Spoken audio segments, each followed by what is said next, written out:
Welcome to today's Talk with Erika. I'm Erika Del Sordo, and with me today is Mike Ficara, author of Taking the Socks Off the Rooster. You may remember his first book, Like Socks on a Rooster. Mike was on the show about 6 years ago, and I'm so happy he's back. Hi, Mike. Hey, it's good to be back. I'm excited to be here. And yeah, 6 years, man. Time flies. Time really does fly. I feel like it was yesterday. So how's Yep. the life of an entrepreneur? I'm happy to say that 6 years later, it's still a roller coaster, but I wouldn't have it any other way. Right? It's always nice being an entrepreneur. You've got a few things under your belt, actually. I know that we were just talking about the education part of it, and then you've got a couple of books under your belt, but also all the cigars behind you. You've got a brand new business there as well. So, Yeah, it's funny. You can't just do one thing. I feel like that's the true entrepreneur. You don't just have one business. And even in today's economy, we were even talking this a little bit before we came on air. You need a side hustle. You need multiple jobs. And I've got a kid, or I need one job to support each kid, pretty much. So yeah, I've got the education company that I work for. I've got my consulting company. I've got a cigar business. I've got a cannoli business where we do basically cannolis for weddings and events. And then I'm the director of education for Dreamer Cigars. We do cigar one-on-one education. So in addition to my own brand, I also do a lot in the cigar community. I hate using the word cigar influencer, but I guess that would be the most accurate portrayal of it. But yeah, so a little bit of everything. people make fun of me for having about 15 different jobs. So I'm happy that you're Oh normalizing what yeah. an entrepreneur does, right? It's broke people making fun of you. I always say that. That's funny. That's funny. It's so true. It's so true. Talk to me about though this new book coming out because Like Socks on a Rooster was absolutely captivating. And I did the foreword for you, right? I You recorded did, that. So yeah, in the yeah. audio version. Like Socks on a Rooster. Written by Mike Ficara. Narrated by Mike Ficara, Erika Del Sordo, and me, Ryan Forkel. So Talk to me. you're a part of that. Yeah. I Yeah, love I mean that. it's funny. I wrote it 6 years ago and started like literally right before COVID. Obviously like anything, a project that was in works for a good amount of time. And then right before COVID, started ghostwriting it and with a ghostwriter, Eli, who I believe you know as well. So we started to get involved with that. And then writing it during COVID changed a lot of what we put in the book. But I really wanted to use that book to kind of bust the entrepreneurial cliches that there are out there and really encourage people to look beyond that, look a little bit deeper. Like, my favorite one is like your network is your net worth. Well, sure. I mean, only if you know how to leverage it. If not, you're a groupie. There's a lot of people that follow a lot of these big name people and go to the conferences and, but they don't implement what they learn. They just talk about it. So I really want to make sure people didn't fall victim to that and had somewhat of a blueprint. I kidded around and said I'm in no way an expert, and you know this from reading the forward. It's not about being an expert. It's about knowing you're not an expert, but it's also something I wrote that hey, this is for if I could do it, anyone could do it. This is and I think I said this last time on the podcast. Those books for dummies they used to write. It's really entrepreneurship and that sort of thing for dummies, and then go and find the tools that you need. It kind of gives you the toolkit, and then you go out and you do the work, is the way I say it. It was kind of like buying the tools that you need. Hey, this is the tools that you need, and then this is how you do it. So it's easy to go to Home Depot, and I was just there this morning, actually. There's plenty of tools. But if you buy the wrong tools or you don't know how to use the tools, you're never going to get the projects done you want to get done. Oh, 100%, 100%. So your first book was a great blueprint into Yeah. entrepreneurialism. Yeah. And moving into this new stage now with AI, I wrote the book completely with AI. I basically took my old book, loaded it into to ChatGPT, asked it to give me an outline, and kind of let Chat and Claude fight it out and argue over some topics that I wanted to dig into. And there's obviously my thoughts in there from various things I'm experiencing now with AI, and it's in the same vein of, hey, this is a blueprint for entrepreneurs moving into this AI era. This is what you need to know. And that's why I kind of, called it Taking Socks Off the Rooster. It's kind of for everybody that may have read my first book or in that entrepreneurial journey, but now you're like, okay, like how do I do the project? How should I be leveraging AI? How shouldn't I be leveraging AI? Right? We talk about how you should leverage it. How shouldn't you use it? I'm kidding around. I'm working on a project right now. I'm going back and forth with someone where I could tell our AIs are in competition with each other because everything they're sending me is obviously from AI. I'm responding with AI, and I'm like, okay, we'll just keep going back and forth till we get to a reasonable solution. I even said to the guy, I said, your team's using AI to ask me all these questions. He's like, oh, I know. And I'm like, I'm responding with AI. He's like, oh, I know. And I'm like, so you tell me when to say uncle. So I think it's we really got to learn how to sort of live in this new world. And as much as taking socks off the rooster, I talked about it, it was kind of a saying my father always used to say when things were just right. But if you dig into the saying, it is sort of a more Southern cultural phenomenon. It's when something's difficult to do.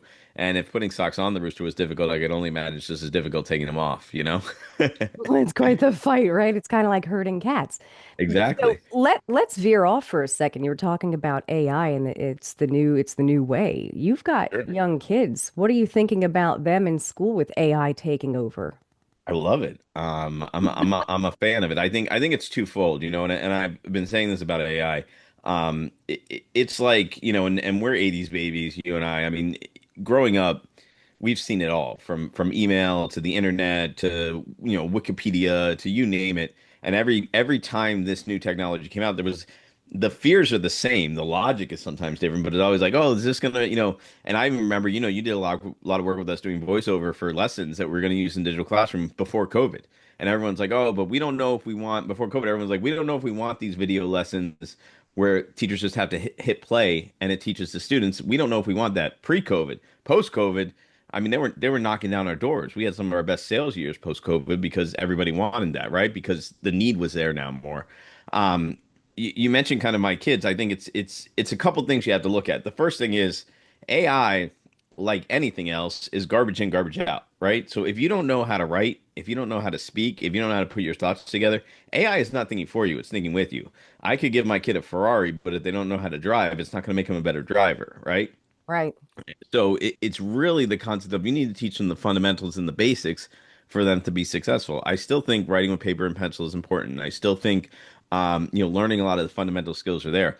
But I'd be honest with you, if they weren't using AI to even cheat in some forms, or you could call it cheating. I don't call it cheating. I call it's a tool at their disposal. If they haven't figured out, like, and I think it's hilarious the way teachers are getting upset that an AI tool, they're using it to create the lessons, and then the students are using it to answer the questions to the lesson they created with AI, and they're saying, "But you're That's cheating." true. Right, If right. our kids aren't using AI to manipulate the educational system, they're not going to be prepared for the real world. So I think it's a balance. It's a delicate balance. But even like I tell my kids, you could use AI for any of your schoolwork. I don't care. But at the end of the day, when you sit down and take that test, just know AI is not going to be there. So it's going to be real obvious if you used AI and you didn't study and you didn't prepare. But if you want to use it as a tool so you could go faster, which is how all of us should be using AI to go faster, that's how you win with it, not to cheat the system, if you will. That's a great way to put it. Fantastic way to put it. And that ties directly into what you were just talking about, writing your brand new book. This is a faster way to do it, but it's your thought process. You've written it, it was your idea, and you Yeah. just were able to pump it out a lot quicker. Yeah, there's a line I put in the forward of the book. My father says if it was easy, anyone would do it. And AI certainly made this easier, but it didn't make it easy, you know? Right, It right. was still a challenge. It still took time. Did it take a third of the time as writing my first book? Absolutely. But when it came to the other parts, like publishing it, getting it out there, designing the cover, all that, that's been taking a little more time, which is that, you know, there's work eventually. It's just not a matter of if, it's when, you know? Absolutely, absolutely. So after writing these two, though, are you looking at like a third book? I'm really enjoying this. You've got some great ideas. Yeah, yes and no. You know, it's so hard. It's like, do I do another book? Do I do another podcast? Do I do that? Because let's be honest, too, the book market now is saturated because any idiot can write a book. I mean, you know, the fact that I have two books is Funny. just stupid, you know, like and I appreciate the compliment, but you know, I think and even after the first book, you know, sure, could I put out a book a year on everything I'm learning? Sure, but I feel like you got to wait for the pivotal moments. You know, maybe it'll be in a year, maybe it'll be in 4 years, maybe it'll be in 5 years, maybe it'll be in another 6 years. You know, I'm letting the moment dictate that, but I think it's important too that we don't. And like anything else, just once again, just because we have the tool, we all also know the person that goes to Home Depot and has every tool and buys every tool and does every project in their house. Does it look prettier? No, it looks like a disaster. Why? Because they got 6,000 tools in their garage and they're always fixing and trying to do some sort of project that's never getting done. So it has to be a balance. I think you can really overdo it very easily today. That's the other dangerous things. There could be overload, you know, for sure. Yeah. Well, that's very true. That's very true. So let's talk about all the different things that you're doing. Where can folks actually find your cigar business? Where can folks find the book? Let's talk about where they can find you. Yeah, yeah. I mean, I'm really big on Instagram. Instagram and LinkedIn are probably my two big platforms that I do a lot on. MikeFicara.com or MikeFicara.com is my website. That's also where it links to my book, links to hire me as a consultant. My core job is a fractional COO. So I work with small to medium sized businesses that are kind of in that taking the socks off the rooster stage. They're producing revenue, but they're not taking home maybe the money they want to, or they're in debt, or their business isn't where they want it to be. They bring me in. I have clients I work with for as little as 90 days and clients I've been with for 10 years. It really runs the gamut. And that's kind of, what I talk about on social media is a little bit of everything. Being a dad, the cigar business, Cigar 101, entrepreneurship. I try to cover a little bit of everything because you even said it earlier, you're doing 15 things. I mean, we all are, right? And I think and it's twofold. It's very easy to feel on an island, but it's also very easy to feel validated, I think, through social media. So you got, once again, like anything else, I'm big on balance. You got to find the balance in that, right? Where is the balance between the vindication, and the isolation? And I try to create my social media and the content I put out to help people that are in the same boat I am and kind of live in that world. And that's very true. And that's a great way to put it. I like that. It's like an island. You feel like you're on an island. Yeah, Absolutely. As an yeah. entrepreneur, you sometimes feel like that, right? Yeah, yeah, but we're not as alone as we used to be, I think, Right. and the danger though that I've seen is a lot of entrepreneurs are surrounding themselves with the wrong people sometimes, and I think that could also be a danger. You have to be aware. Um, and I use this example not to judge anybody, right? I'm not a judge of people, but I love when people say they stop drinking alcohol, and it's all over the internet. I don't drink alcohol. I don't drink alcohol, and especially in the entrepreneurial community, you see a lot of these entrepreneurs who talk about, hey, I stopped drinking alcohol, which is great, but that sometimes wasn't the problem, right? Like, and I know plenty of successful entrepreneurs that are able to balance drinking alcohol and running a business and having a family and doing it in a way that's responsible, right? You could do that, especially in the cigar industry, what I do, with pairings and tastings and cigars.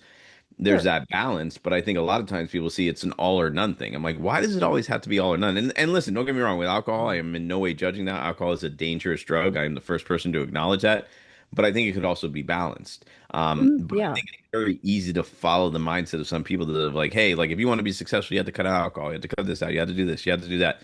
Well, like, where's the escape then? Like, what about like if it's something you enjoy in life? Like what if you're able to have just one drink and you're okay, and that's kind of your escape, but you're getting this mixed message from all these successful entrepreneurs that you can't have any alcohol. And once again, very controversial topic. I get it. And you could, I'm sure this is a great reel to post. I'm sure you can get some arguments in the comments on this one.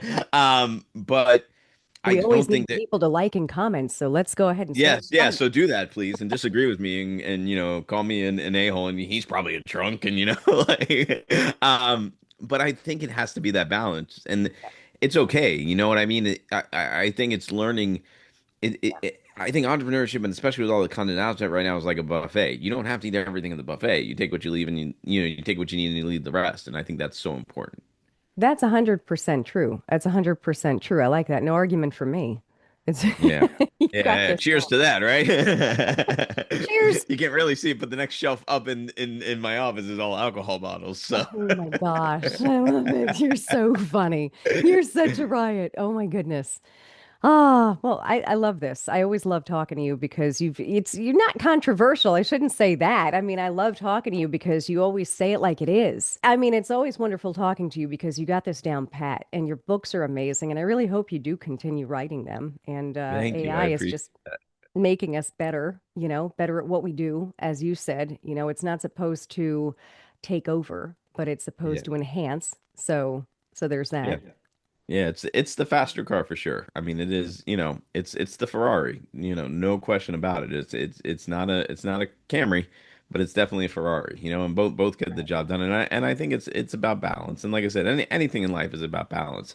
And I think that's the hardest thing for us in all stages of life is balance, right? Like, I Yeah. mean, if we figured out, and even the most successful people will tell you, well, I'm out of balance. There is no balance. Like, so you got to learn to swing that pendulum and when to be in balance, when to be out of balance. That's a tough line to toe, and I don't have the answer to it. I certainly don't. So don't buy the book with looking for that answer, but I'll at least give you some hints when you're unbalanced or balanced, or too comfortable when you need to kind of get out of that and move forward. That's what the book's about. I really like that. Awesome. So I'll have all of your links up though, this way everyone can find you in the About section of the show. They can find your website, your LinkedIn, your Instagram. Those are pretty much your, right? You said you're not Yeah, on yeah, Facebook. yeah, yeah. Okay. That's really the best ways to find me, and I appreciate it. And any of your listeners, please always feel free to DM me, ask me questions. There's no stupid questions, just inquisitive idiots. And You're so no, funny.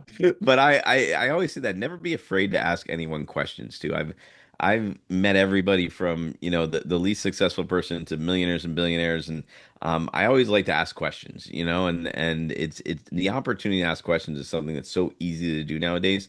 Don't be afraid to ask a stupid question. Worst question, worst thing is you get ghosted. But there's no wrong questions, or I always encourage people to ask people questions. Not that I may have the answer, but I always say I got a guy. I'm Italian. I love to introduce people to other people. That's kind of my thing. I really love that. I really love that. So, stupid question coming your way. What's your favorite cigar?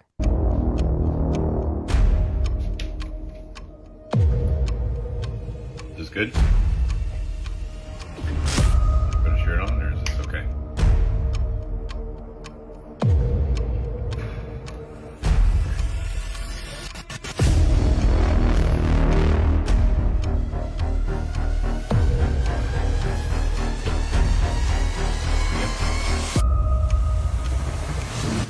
Oh, I'm gonna go to start. Hold on.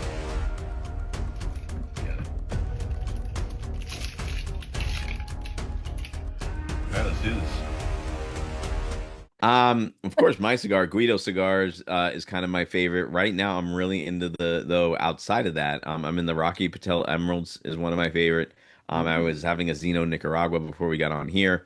Perdomo Champagne's another favorite cigar of mine. Nick Perdomo and the Perdomo family, just all around great people. Um, the This one that I had just right here, the Flor de Mi Pueblo, is a gentleman I just met. He makes cigars out of Nicaragua. His uncle is like a master blender, amazing. Anything from Drew Estate, I love all the Drew Estates. The Drew Estate Blackened is an excellent cigar. Being in the industry and doing what I do in the education thing, I get tons of cigars sent to me, Hmm. which is really cool. So I get to try so many different things. It's like asking me to pick my favorite child. That would be Anthony, my second child, but it changed that right now. That's what I mean. Like my favorite cigar, it changes. So hit me up in a couple weeks. I'll give you another answer. I hope they're not watching Oh, this. they know. No, they know. They know. They're ranked. They know. That is hysterical. Oh my God. You want to add anything else? No, no. I mean, and listen, thank you to you for doing this. I think, and also too, like with that questioning, anyone thinking of being on your podcast, I always encourage people to get on podcasts. This is the best way to connect with people, get your message out, communicate. I think being on podcasts is great. So thank you for doing this. I mean, this is really such an important part of the entrepreneurial community. And that we have venues and platforms like this to be able to speak. So if someone's listening to this and they're like, man, I don't know, would Erica really want me on? Do I have anything interesting to say? You do. So reach out to her. And I always encourage people to do that because I think being on podcasts is one of the best things you can do for your business, even if you're not an entrepreneur, for your brand, whatever you're doing, your personal brand, whatever industry you're in, you can't go wrong with being on a podcast. I love that. Well, thank you very, very much. That's such a, I love that. That's also going to get posted as a reel. Nice. I like that. Yeah, yeah, yeah. I'm trying to say things in real postable snippets. That's the goal. That is awesome. Thank you very, very much, Mike. This has been amazing. And I'm going to promote your book as best I can because I really believe in everything that you have to say. You're one of the best in your business. So thank you. Thank you. Appreciate that. Appreciate that. Awesome. Well, I'll have you on soon. So stay tuned. Yes, I'll be back. I'll be back. Awesome. Well, thank you, Mike. Have a great day. You too.